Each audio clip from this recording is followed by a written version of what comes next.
land is one of the public sector's most powerful and most underutilised assets. In an era of housing shortages, infrastructure demands, and fiscal constraints, the question's no longer what land do we own, it's how do we leverage it for genuine public good. This session will explore innovative models for land assembly, disposal, and retention.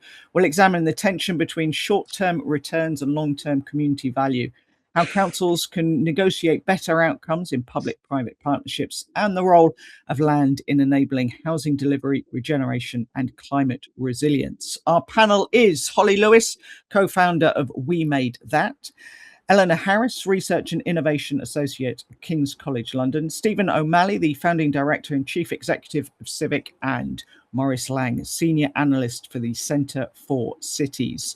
A general question for all of you to start off, and if Stephen, you want to lead, how can public sector organisations make better use of land assets to deliver those long-term community benefits? Thank you, Tonya. Thanks for the invitation to take part this afternoon.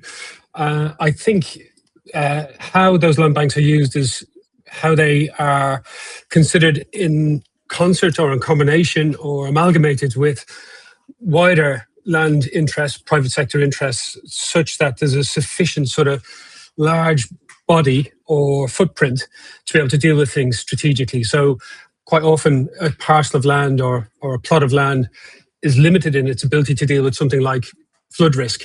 Whereas if it's considered as part of a wider strategic agglomeration of land interests and in partnership, it presents a much better opportunity to think things through strategically. And that might include things such as how you deal with transport, how you deal with the different land uses within a particular neighbourhood to create a neighbourhood. So you get all of these different components that are really vital in the composition of a place and of a neighbourhood, so that it has that enduring quality and inherent value, long-term value. Not easy, I appreciate, and brings with it higher levels of complexity.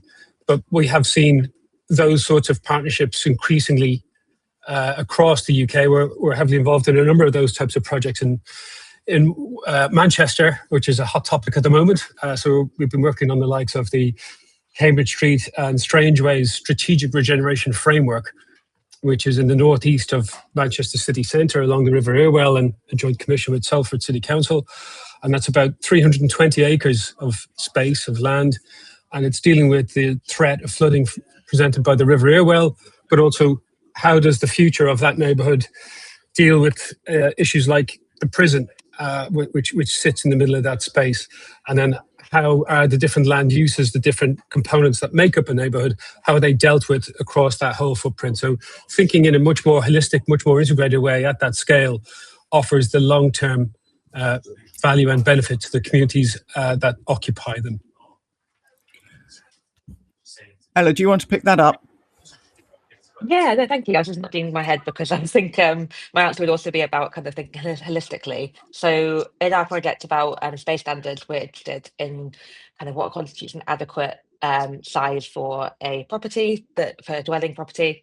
But we're also kind of thinking about what kind of community assets might offset the kind of things you don't have space for in a smaller home. So I think for me, it'd be kind of thinking about obviously providing adequate, affordable housing, but also kind of around that, thinking about kind of what do people need access to around their homes if they haven't got a lot of space internally. So it might be things like parks for children to play. It might be things like spaces to work if you haven't got any working from home space. It might be just having kind of green space if you haven't got a garden. It might also be things like kind of communal washing facilities, like kind of laundrettes, that kind of stuff. So I think there's a big push at the moment for kind of smaller and smaller housing, partly for affordability reasons, partly for viability for developers, partly for sustainability reasons. Within our project, we're kind of querying whether or not that's a good or bad thing. But I think one thing that makes it much more likely to be a good thing is having that kind of holistic view of community infrastructure and making sure that kind of spaces are planned so that you can kind of almost kind of live in a kind of extended environment outside your home. Maurice, do you want to go next? Sure, yeah. I guess picking up on both of what you've been saying is that, like, public authorities, if they have land which already, I think it's about asking them to do things themselves to try and make the most of what they can do with that land. So one thing is if you've got lots of small sites and they might potentially be available for housing, but as an individual proposition, they don't quite work, or one is definitely viable, one might definitely not be. One thing that the public sector or local authorities could do if they can't do it all themselves is start to package those things up and then start to put in place sort of planning expectations which would apply to all of them as a whole, to try and smooth the planning process on any of those, so that any potential private sector developer could come forward and develop them. So it's about, you know, taking that first step, so then the rest of it can fall into place more easily. Holly? Thanks. Yeah, I mean, you've framed it as a general question, but I'm going to be quite specific, I think, in my response, because there was a piece of work that we worked on with our colleagues at PRD in 2023, which was the Southwark Land Commission, which was exploring exactly this question in that specific borough. How can we make or get better public good out of the land that we own? In that case, Southwark owns 36% of the land in the borough. So it's not for lack of ownership, right? This is a huge swathes of land that are owned. And all of the things that we've heard already about parks and housing, community provision, all of those things come up in terms of leveraging, I guess, public good out of that land. Some other things, though, came up through the work that we did through workshops with local people and with council officers that are around kind of boring things like measurement. It's so easy to put financial value into a spreadsheet, whereas public good, how do we understand exactly what we mean by that, and how do we weigh up one option against another option? What is giving us the most public good? It feels like a sort of soft, squishy question compared with hard financial figures. And I think that's one of the challenges that came up through the Land Commission piece of work. The other is, where do communities have a voice and say about decisions relating to land? And that is another point where injustice, I think, can be apparent, is where not just there's a sort of understood framework or taking it as read that something will happen in a certain way, but actually communities having say in what happens to the land that is most impacting them. And these are the other sort of, I guess, soft power and more bureaucratic things that sit in this world where we're not just saying it's affordable housing and parks is how we get public good out of this land. We actually need to hear from people directly about what they need. And Stephen, is that something that's quite difficult to do? It sounds great, but is it in practice quite a tricky thing to do? Well, yes, it's certainly complex, and it's. I think one of the key metrics of this is time, because it does take time. When we're talking about trying to invest in infrastructure to try and enable particular sites for particular uses, getting that infrastructure in place, designing it, implementing it, and the change that comes with that type of infrastructural change can be significant in terms of time. So, for example, we've been working down in Southend-on-Sea with the Borough Council there, looking at a new neighbourhood for 2,000 new homes. And a key enabler of that project has been the Queensway, which is an 8-lane highway and a 6-metre deep cutting that traverses the northeastern corner of the city of Southend. I think we started that project in maybe 2018, 2019. The highways piece unlocks the entire scheme because the plan is to reduce the footprint of this 8-lane highway down to about 40% and raise it to grade and repurpose the underpass as a water attenuation space. And it only started on site last November. So we're talking 5, 6, 7 years to get to a point where the enabling infrastructure is on site and beginning to open up and transform the landscape to then allow the development plots to come forward. So yes, time, the complexity is high, and bringing people along with you, dealing with political and economic cycles, dealing with COVID obviously occurred in the middle of that as well. So these geopolitical and hopefully black swan events like COVID clearly are significant disrupting factors in how these projects unfold. Ella, do you want to come in? Yeah, I was just thinking that there's also kind of a question about what counts as a use of land. I think, because I did quite a lot of work on sort of vacant space earlier in my research career.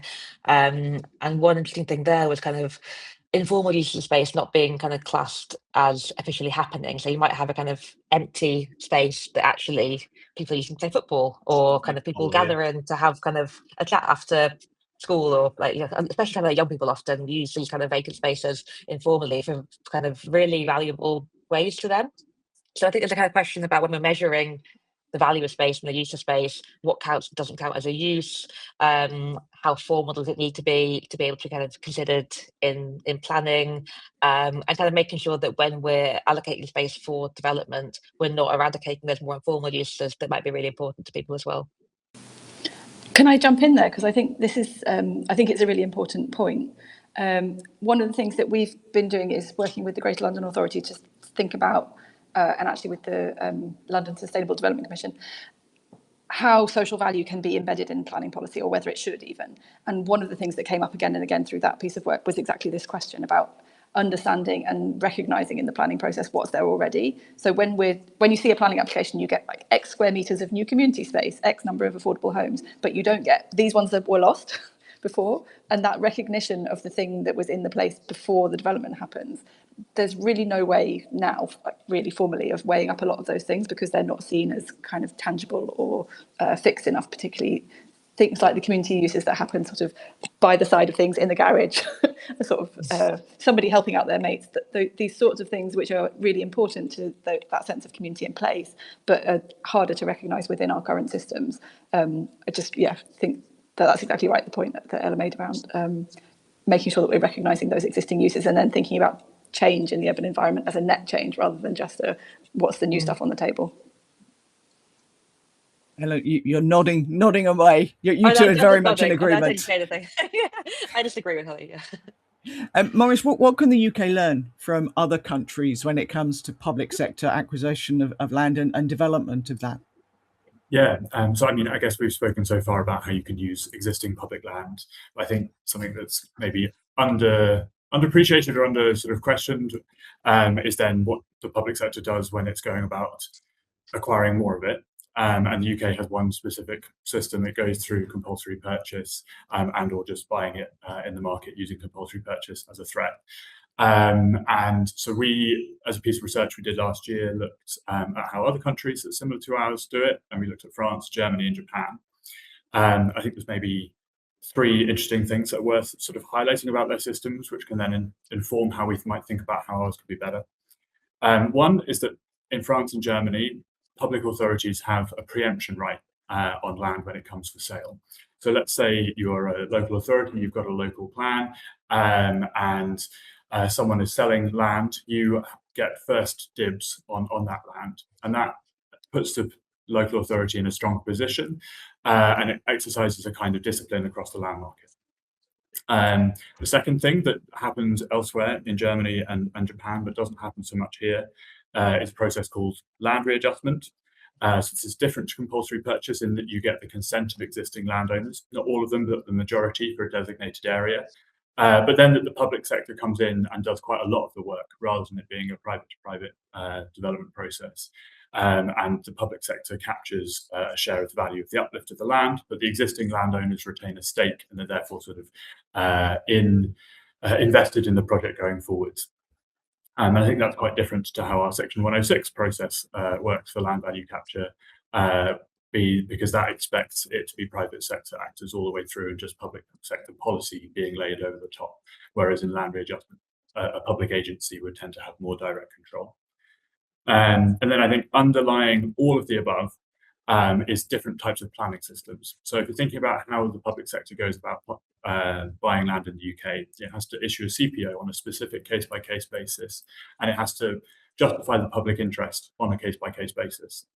In other countries, when they have a planning system which is much more detailed in the local plan stage, that public interest is sort of evidence of that plan stage, meaning that the public acquisition of land is much easier. So I guess if you were to learn something about that, it's like, how can we make our planning system more descriptive, more upfront? You can load in on your community consultation at that plan stage, such that things downstream, including the public acquisition of land, are more straightforward. Stephen, that sort of ties in, particularly that last point was something I was going to ask you about, the infrastructure and that community element of projects. So often it feels like big projects in this country, that the infrastructure, the school, the medical centre, the sports centre, whatever, they're in phase 3 of any of these things and they kind of fall off the edge. Do we need to flip that a little bit more and make sure that transport is there. Make sure all of that is there before you start putting people in. Clearly, ideally, yes, because what we want is for the vitality and health and appeal and desirability of those neighbourhoods is there as early as possible, so that there's a self-fulfilling momentum that emerges through the occupation of those neighbourhoods in time. But clearly, that's tricky, because if you're relying on private sector investment, it's how quickly does that investor get their money back from that type of mechanism. And there are an increasing number of techniques and methods that are coming forward, and how that investment could come forward. So, for example, the tax incremental funding option. So if you're investing in large pieces of infrastructure, how that land value rates piece can fold back into the local authority or the partnership with the government agency to help achieve those things. But yeah, that the criticality of community infrastructure is absolutely vital. I should have said, for that Southend-on-Sea project, the driver there was actually a series of 1970 tower blocks, which are struggling to meet contemporary living standards in terms of thermal performance and other things. And the whole project was initiated to release the capital to invest in those buildings to help improve the quality of lives of the people living in those apartments. Another interesting example, I think, here is actually with Mayfield in Manchester, a project we've also worked on, which has been investing in the park at the centre of that plan before the development has come on. And that, again, is a public-private partnership platform for what was previously LCR, our key partner there with the Greater Manchester Combined Authority, Manchester City Council, Transport for Greater Manchester, and the private sector partner there is Landsec. So there are these increasingly sophisticated long-term public-private partnerships that are delivering the change at this scale in the mix. But we need it to mature, and we need more of them, would be my instinct. And Holly, when you talk to people, what are their main concerns about land for public good? What do they want to see it being used for? I mean, I think it's the things that we've discussed already. Affordable housing is clearly a massive challenge, and that it comes up again and again, but none of these things are necessarily rocket science. Parks come up often, and community centres, often quite modest requests, I would say. What we do here, though, is that there is a real sense, and particularly somewhere, I've mentioned Southwark before, where you could almost see on the skyline the extractive nature of some of the sort of land deals that are happening just by the height of the towers in some areas of the borough compared with other areas like Peckham, where there's immense need for things like affordable housing, for example. That there's a sense of injustice, that it's not fair, that there's somebody making loads of money over there and that it's somehow not trickling down in the way that needs to be felt locally in those places. And I think some of the things that Maurice is raising around compulsory purchase, there are structural mechanisms that are challenging, that sort of perpetuate some of that inequity that can be in place. And I think one of the things that the Land Commission was recommending is a sort of gathering together of all of the various major landowners in the borough to try and lobby for change to things like compulsory purchase powers, to make it possible to buy at perhaps slightly lower than market value if you're delivering public good. Like how in what ways are these mechanisms fair, and how can they be improved? Because there is a lot of you're dealing with an existing context, I suppose. All the rules are in place, and sometimes the game feels like it's not fair, I think, is what we hear from a lot of people. Maurice, did you want to come in? Yeah. I mean, I agree with a lot of what Holly's saying. I think we've done a good amount of work thinking about compulsory purchase internationally, and then also sort of how there have been some recent reforms which haven't yet been used. And I think that's important to understand, because in 2023, Levelling Up Act introduced a provision by which hope value, so you could be set aside under certain public interest circumstances. For example, if you were purchasing for affordable housing. And now that hasn't been tested in the courts yet. And there will be a significant legal challenge when it is first used, until there's a precedent for setting it. But at least as far as my understanding of that legislation is, it is the provision which would allow you to remove hope value in the case where, let's say you've had some land which has been designated for development for a long time, it hasn't been brought forward because whatever landowner or private options agreement hasn't brought forward development, and that then is the justification for public sector intervention in the public interest. That hasn't been used. I don't think we need just like the recent planning and infrastructure bill made some minor amendments to that to make it slightly more straightforward, and I imagine we will see in the coming years someone try to use it. But I don't think beyond that we need a change to CPO per se. I think what's much more of a bottleneck on public sector leadership in development in general is lack of local authority capacity. In a lot of situations, you wouldn't be able to use that power to set aside hope value and get your land cheaper. But at the moment, most local authorities aren't able to put the effort into preparing a CPO at all, and that is much more of a binding constraint on how the development model can or cannot change. So I think we've got a new government. Andy Burnham is talking about devolving power. Some of that is going to be going to mayors and a sort of new middle tier. But I think local authorities, if they're going to play their role in development in general, certainly need more resource such that they can play that role. Ella, did you want to come in? I had like a half-formed thought that I might try and formulate live. Yes, I think what you were just saying, Maurice, kind of links back to what you were saying earlier about kind of planning being more descriptive. And I think what we've found in our project so far is that so the nationally described space standards which we're looking at are national standards that describe rather than prescribe minimum space standards for accommodation, and the way they're applied is at the discretion of councils locally and kind of planning inspectors locally, and that kind of has pros and cons, because in some ways it means that councils can kind of be kind of think about the context much more kind of acutely and kind of make decisions that are right for that local area. In other ways, it means that some things that are kind of understood potentially on a kind of national level, but aren't understood immediately on a kind of local level, need to have a lot of kind of effort and research go into them to make sense of them and decide if it's right for their area. So, for example, although kind of space standards apply to kind of dwelling accommodation generally, they don't apply to things that kind of evade those use classes. So, for example, stuff like co-living, some kind of micro-housing, student accommodation isn't assessed by the same criteria as space standards and other kinds of standards as kind of normal dwelling houses would be. And that can mean if you get an application through for kind of like, for example, a co-living development, you have to then think about, okay, what is co-living?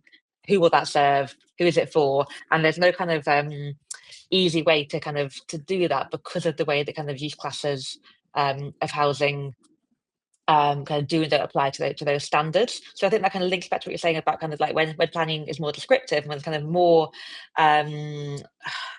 kind of transparency basically in what something is, who it's meant to be for, and we're not just kind of relying on these kind of like little numbers that go in planning applications that are meant to designate a particular use class. That allows people to kind of make those choices more quickly and might kind of lower some of the burden on kind of of people working in a context in terms of kind of the research they have to do and the amount of kind of learning they have to do for each new development application. Go on, Maurice. Yeah, I mean, I think it's a bit of a middle ground, isn't it? Because I think our current planning system doesn't say enough about what's allowed in any given place. And you want it to be more descriptive, i.e. not just borough-wide, this is the policy saying, actually, for this area, we're expecting this, and this, we're expecting this. But that then comes with a level of requirement that the local authority can put the effort in and spend the time having the strategic planning. I was chatting to somebody the other day about like planning in different countries, and in America, in New York, they were saying that 90% of their planning resource went into strategic decisions and 10% is on compliance. And in most local authorities in the UK, it would be basically the opposite, where 10% of the staff resource is spent coming up with high-level plans, and then 90% is like, what does this mean? And I think we've really got to flip that if you're going to have a more efficient system. You're queuing up. Stephen put his hand up first, and I'll come to you, Harley. Go on, Stephen. It's a really good point, and I think we are seeing some progress. I'm an eternal optimist, so I'm always going to try and pick out the elements of positivity and encouragement here, but the recent changes to how the Green Book is being appraised, where it's going from straight cost benefit to something that's more place-based orientated, is a very positive move, I would contend. So looking at those very issues, Maurice, which is about, what are the ingredients of this place in whole or as a whole that are going to create value over the longer term, which then supports the business case for Treasury in particular to then invest in those places, or through Homes England or whatever organisation it might be, state statutory body. So that more sophisticated approach to place-based assessment and intrinsic value is coming. I think there's 4 pilot schemes at the moment. There's Portsmouth, Portmeirion, due to the steelworks, Birmingham and Liverpool are the 4 pilot studies, I think, for the application of the revised Green Book approach. So I think that's something to take heart from. Let's hope we can gather that evidence quickly and move forward and evolve that thinking and really get that as the standard, as the mainstream position. Ollie? Yeah, I mean, I agree with Stephen that this feels like going in the right direction. I think you were trying to move away from planning, but I'm going to pull us back into that quagmire, because I think everything that's been described is, as I've understood it, part of the motivation behind the move to the National Model Design Code, the push for local authorities to have more design coding. So it's literally like, do you meet these tick boxes, then you may pass go and you get your consent and you go. I think we can't underestimate the extent to which that is a culture change for the UK. Like, we are expecting our planning applications to be a bit of back and forth and let's have a chat and we'll sort of agree if this is the right thing, and there's going to be this push and pull. Part of me feels quite warm towards that kind of negotiated position, but if we do move wholesale to a more design coded process, and totally agree that in the work that I've been doing to work with authorities looking at the National Model Design Code, that they're dealing with like 90% homeowner applications. Well, this is crazy, isn't it? That would be the type of thing that you're spending all your time on, when these applications should be very straightforward. And I guess if we extrapolate that through a process where there would be design codes in place, and I think that answers one of the questions that we've had in the chat around things like redundant garage sites, like having a design code for sites like that to be developed makes perfect sense. If you can just show, like, I've met all your requirements, give me my consent please, then there's no reason that process in the end couldn't be automated or AI appropriate, because that would release a whole load of resource and capacity to be doing the much more important things that Maurice is talking about. This one, Terry McKee says, a listener from the US here. We are going global, ladies and gentlemen. I don't think New York's model is common to the rest of the nation. So there we go. That's Maurice, you got it. I think you'd be right if you look at what New York looks like compared to a lot of other American cities. Some of them are flat and New York isn't, and that's probably because they're working in different ways with different expectations about how land changes. I'm going to bring in the garage question. Stephen Beach says, should underutilised land such as redundant garage sites be considered for inclusion in local plans, as well as regenerating large ageing flatted estates where often there are big patches of green spaces which should be retained to some degree, but would lessen the responsibility of street maintenance teams, resulting in cost savings which can be reinvested in service and new sustainable home provisions? Holly, do you want to expand on the point that you'd started? Yeah, I mean, I think inclusion in local plans, you'd expect that local plans are identifying the big strategic site allocations and maybe things a little bit more substantial than going through and picking every single redundant garage site. But I think something like a design code that would be applicable to small sites across an authority makes perfect sense. And like I say, we need to probably evolve ourselves a bit to get more used to that way of working. The second point around estate regeneration, I don't know anywhere where that isn't on the table already. I think it can be handled really well, and I think it can be handled incredibly poorly, particularly in people who are in great housing need, maybe have other challenges in their lives, and estate regeneration that is assuming demolition is in the sort of now quite old-fashioned way of doing things, but we still see examples of that around the place. I think we're evolving our sort of sophistication and the appropriateness. Oh gosh. Oh, hello, we've got balloons. Congratulations. What are we celebrating? Some gesture? I don't know what made that happen. Anyway, yeah, I think that's it's a good addition. I like it. Maurice, you're jumping in. Yeah, I guess what is wow, more balloons.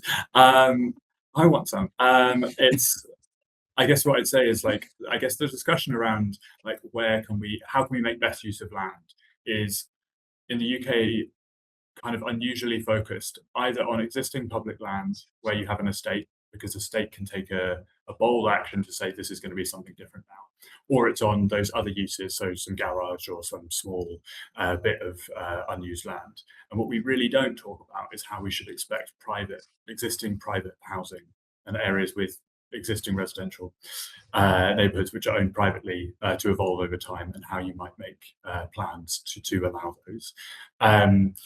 And I guess there are two ways that you could expect them to change. You could get intensification of existing plots. You can build on top of existing terraced houses. You can knock down your detached house on a large plot and put a small block of flats there. Or you can write up planning regulations which say, if private sector or public sector, whomever, you manage to buy 5 houses in a row, you are allowed to change those and put 3 times as many houses on that land. Our system doesn't do that, by and large. There are small examples here or there of local authorities going out on a limb and drawing up design codes which do small, relatively conservative versions of those. But we don't think about how most of our existing urban forms should change, and that is why we don't have enough houses inside of our cities as compared to other countries which have denser and more change in their existing urban areas. We're very, very reliant on just eating a little bit more field to get housing in Britain. Doesn't need. Ella, do you want to come in? Yeah, let's come in. Look, I think it's really relevant to questions we've been asking with our project around sort of distribution of space, because I think that there is enough kind of domestic space in the UK, but it's not evenly distributed. Some people are living in very subsidised accommodation, other people have kind of more space than they need. And again, who's to measure that? And this is where it becomes really complicated, because you want to have kind of design codes and local plans that are going to prescribe good use of space, that are going to be kind of utilitarianly, distributing good among communities. At the same time, can you have regulation policies that kind of tell people what they do and don't need, or kind of what they can and can't do with their own the private space? And it becomes kind of, again, really kind of complex to measure, really time consuming to measure, and so kind of individualistic in terms of kind of does somebody want to downsize? Does somebody actually have reasons why they need this amount of space because they have grandchildren to stay, or they have some kind of other reason why they might need access to space, which is sort of in theory bigger than what they need according to space standards? So when we get into kind of the idea of changing land use when it comes to domestic space, it becomes so difficult to kind of know where that balance should be, and kind of what the role of kind of planning and policy kind of should or could be, or kind of could or should be in relation to people's own domestic environment. So I think that's something that we're working through in this project, and I think there's no kind of simple answer to that. Sorry, did you want to come in, Stephen, before I move on? Yeah, I think building on those points, I think the community engagement piece is very, very, very important. And there's a question there from Claire Cape who's kind of picking up on this dimension.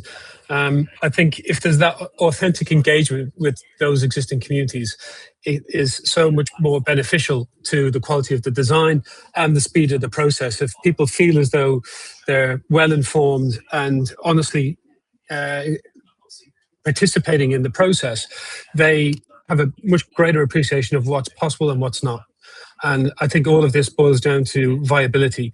So, there is a long wish list of what people want from investment in local neighbourhoods, but there is clearly a need for balance. And I think having that honest conversation with the community is critical to help manage expectations, but also drive the process and ensure that what is being brought forward is meeting what the community want. And to Ella's previous points there, the mixture of tenure, the scale of homes and facilities and local amenities, some of those things are at no additional cost in some cases to the developer. It's just making sure that they're the right ones, and therefore that dialogue is incredibly valuable.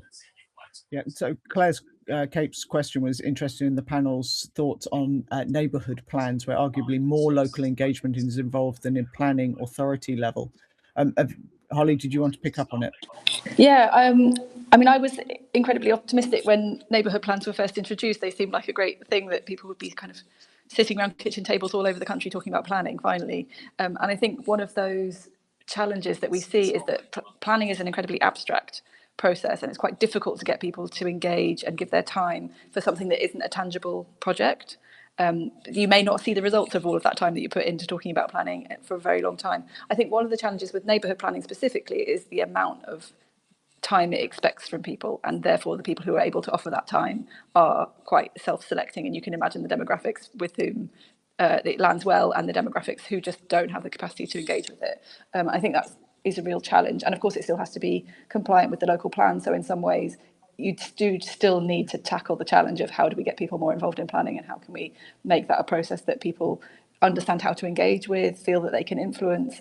It's one of the things that came up. We did a piece of work last year with key cities called Rights to Place, which was about spatial justice across the UK and different ways in which authorities are delivering spatial justice.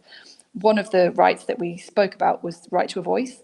And I think that right for local people to be heard in decisions that are made about their places has to be extended beyond just planning policy.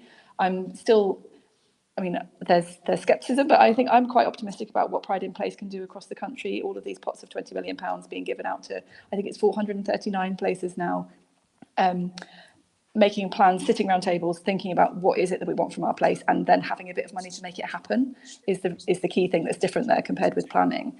And examples like Cumberland have community panels where they're talking about participatory budgeting pots. There are ways of involving people in shaping their places that don't mean go through the excruciating process of developing a neighbourhood plan. Ella and Maurice, you both want to come in. Ella, if you want to go first, and I'll bring you.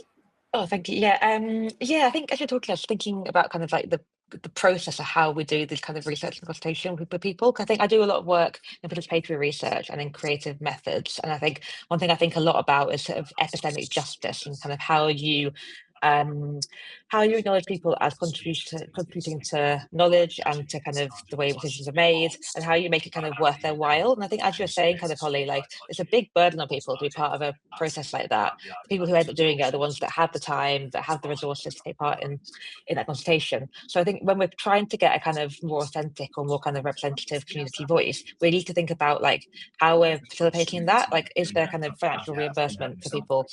Is there a way in which their contribution is recognised in a way they can put on their CV? Are they going to get a certificate? Are they going to get some kind of like qualification that says they've been involved in the planning process, and they can kind of like talk about that when they're applying for university or when they're kind of applying for a job or that kind of thing? I think this is work people do, and it requires skills from them. It requires a lot of time from them, and there needs to be a way in which that's remunerated and acknowledged if it's going to be worth their while and able as something they can kind of feel able to dedicate time to. So I think that kind of process question is really key, and it's kind of not enough to just kind of enshrine and write the kind of the voice of the community. It has to also be kind of meaningfully facilitated in a way that makes it kind of viable for people. Maurice? Yeah, I'm glad that came from a Wiltshire person. That's where I grew up. I spent time in village meetings, deliberating very minor things, including where the local play park was going to be put. It was put in the wrong place and no one had used it. But I think I completely agree with what Holly's saying. I think neighbourhood plan, if you're thinking about what can most people meaningfully engage with, a derivative of a local plan, which is of itself quite an abstract, very policy-based entity, is not necessarily the one where you're going to get people having an inclusive voice on something which they're going to engage with.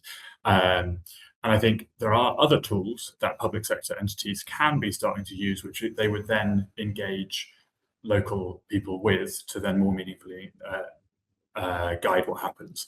If you're doing a master plan on a specific patch of land, which people all know, then you can have much more meaningful engagement on that specific plan. If you're thinking about rolling out a design code or a specific local development or a mayoral development order, you can engage on that specific thing, saying, we're proposing this for this site, what do you all think?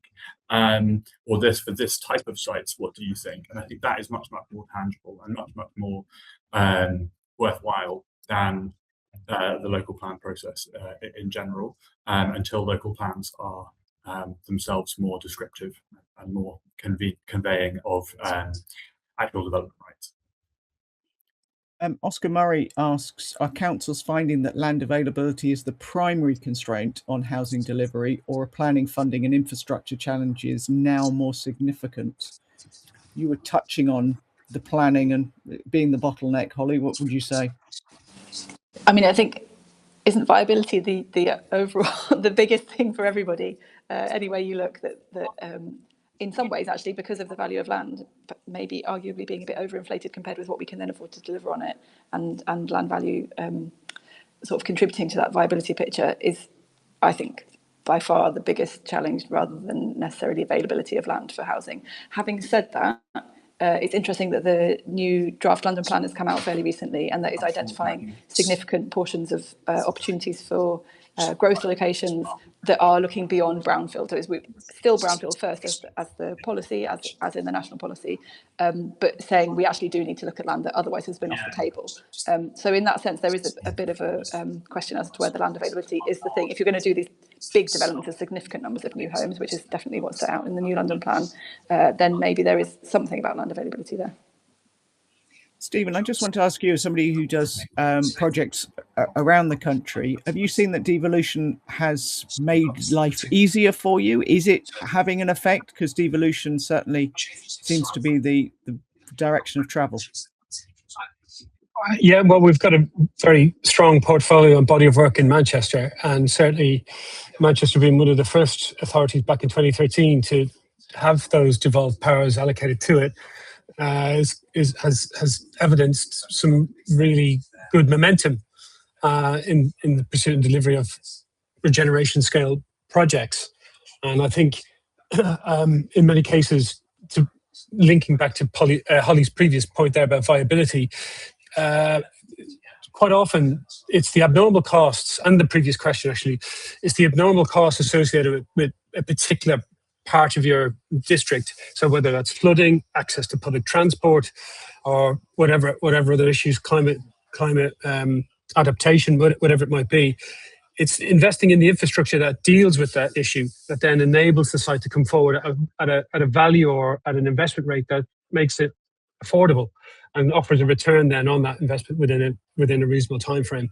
And I think it was through this conversation we have also touched on the mayoral development corporations, and I think they too have also been a useful way to bring focus to a particular neighbourhood or a particular district to deal with those sort of systemic issues that are almost impossible to deal with if you're looking at it on a site-by-site basis.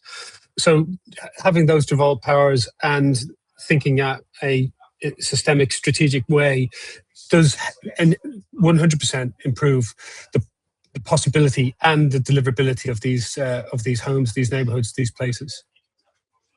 Maurice, did you want to come in on that?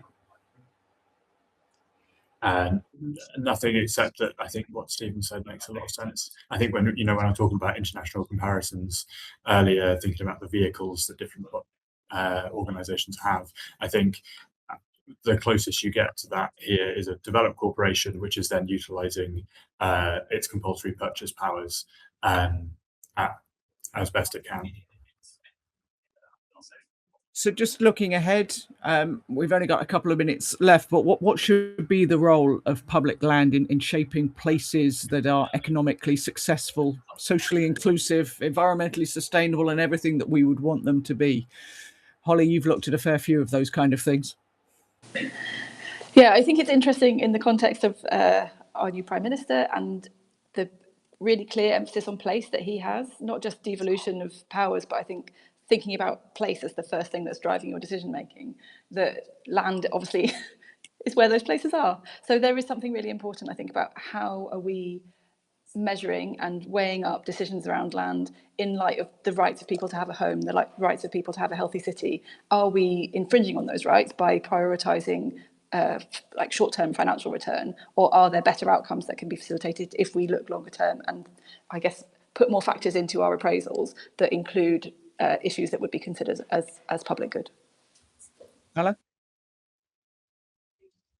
Yeah, I think that was very well put already. I think exactly what we did. I think publicly owned land should be the kind of where we lead by example and kind of create places that are genuinely inclusive and genuinely kind of reflect what people want and need in an area. And if we can kind of start with that, then that's going to have hopefully a kind of good effect on places more broadly.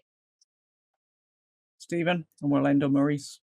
Yeah, I absolutely they should, and absolutely it needs to, because if it goes wrong, it's the local authorities that end up dealing with security, health, and sort of social discord that has a quite significant impact on budgets and social care and all the rest of it. So having that stewardship and that responsibility for stewardship and taking the long view is a key tenet of their role. And we've seen great examples of where that's worked. So again, I think we need to lean in and make those, highlight those, showcase them, and evidence how they can present it for other places to follow. And finally, and sorry, Maurice, just before you speak, I didn't ask you whether you're Maurice or Maurice before we started. I'm Maurice, and I work at Maurice. Let's get it right, at least for the last one. Maurice, you can close. Yeah, I mean, I think it's about the public sector stepping up and expecting itself to be taking a leading role. I think a lot of the friction in the system at the moment, or the distrust in development, comes from an expectation that the private sector is managing everything end to end, and it's just the public sector's role to create policy to shape that, rather than actually taking on responsibility for doing bits of the process, for guiding it, being more prescriptive, but also doing things itself and then being exposed to the difficulties and the risks that come along with that. At the moment, it's very difficult for mayors or local authorities to do that because they don't have the resources that they require. But we might be at the beginning of a government which wants to try and do something about that. Thank you to you all. As we come to the end of what has been a fascinating day, one message has come through clearly, that the housing crisis will be solved by people, or it won't be solved at all. Addressing inequality, unlocking planning, delivering at scale, leveraging land for public good. They're not separate programs. They're one urgent conversation. And today, I hope that we've shown that when you get the right people coming together, the ideas are very much there. The work now is to take what we've heard today back into our organizations, teams, and into our own practice, and to try to act on it. Thank you to all the speakers who've shared their time, their expertise, and their honesty with us today. And thank you to our supporting organisations, the Ministry of Housing, Communities and Local Government, the University of Nottingham, the Planning Advisory Service, Friends of the Lake District, We Made That, King's College London, and all those who gave their time to make these conversations possible. And thank you to everyone who's joined today, and to all of your fantastic questions too, which have shaped our conversation. You're the people that will be making housing, planning, and the politics of space more than just a conference title.